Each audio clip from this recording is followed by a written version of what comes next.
So you say your biggest problem is the nasolabial folds, right? And you're 35.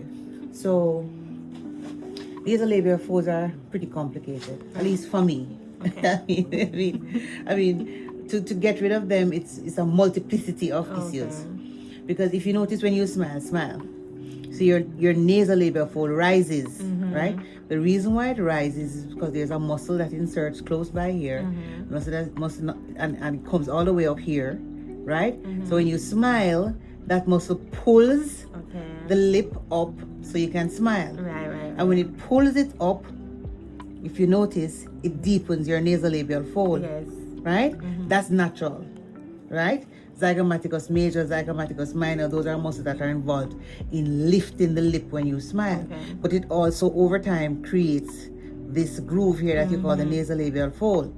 The other thing that happens is that you're 35 years old, so your age is starting to show. So I know, oh my God, oh my Lord, I know.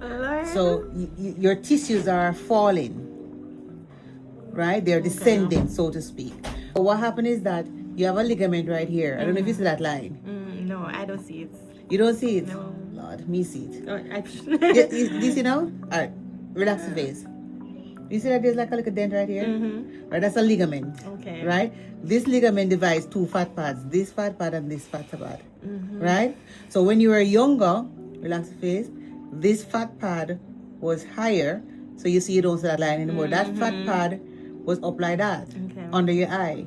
Because with the formation of this nasolabial fold, you notice that under your eyes have hollowed out a little bit because the fat pads have herniated, meaning they sort of come out of their pocket, they dropped, and as you get older, they're going to get smaller.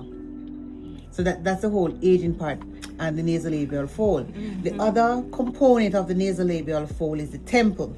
Now, you don't have a lot of temple hollowing, but you have some. You know, retrograde temple hollowing. Here has hollowed out because people tend to forget that your scalp ages also. So your scalp also ages. Look, when I do this, you get a facelift, right? So the volume, a lot of time I feel volume, you know, around the ears, temple, on the hairline to lift, because volume loss. You know, if I were to replace volume, you'll get an automatic lift, right? Now, because you have lost volume and I feel it, all that has also contributed to tissues falling. Right? So this nasolabial fold is not simple, right? To do an effective nasolabial fold treatment, I tend to address all the factors one time. So what I do is I lift you. No, you don't need to feel stressed. What exercise can make the fat come back? No exercise? Yeah.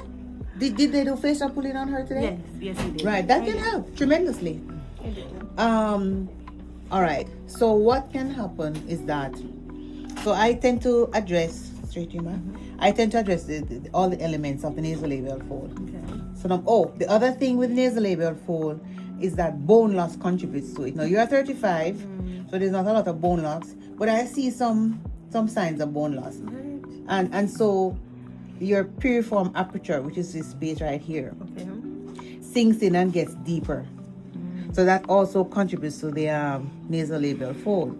So what do I do for nasolabial fold? All right. So the first thing I do is that I lift the fat pads back. Lift the fat pads that I do with PDO threads. Okay. I replace volume here, and I replace lost volume in the temple and the scalp line. Right. I may put a little bit of filler here, depending on how it looks when I feel the piriform is. Right. Sometimes I may do a little bit of Botox, depending on how deep it is, but you don't need Botox. But I'm going to replace volume and then lift, and also lift, so that so that I can have a great effect on the tear trough. Does that make sense? No, I'm holding up your right side of your face. I'm gonna have it fall, right? So if you notice, when it falls under the eyes, what happened? I just see the difference. It's crazy to me. Under the eyes have hollowed out a little bit, right? Right. Look what happens when I lift back the tissue. See? I'm gonna lift the fat pads back under the eye to support under the eye. Look at And the you know- difference. And you know what's funny? Like I've been What's noticing that I see a difference in my eye shape. Mhm. Would it affect my eye shape? Absolutely. Yeah, But the because I reason thought why it your was eye me. shape is different is because the socket is bigger. Mm. Because you have a lot, you're absorbing bone as you age. Mm. So your eyes fall back in your head and rotate downwards. Wow. Okay. But that's everybody. Yeah. That's everybody. So after a while, your eyes look sad. Mm. Like this. Just like your lips look sad. Right? Right. So this is just aging. Yeah. Just aging. All right. Let's get to it.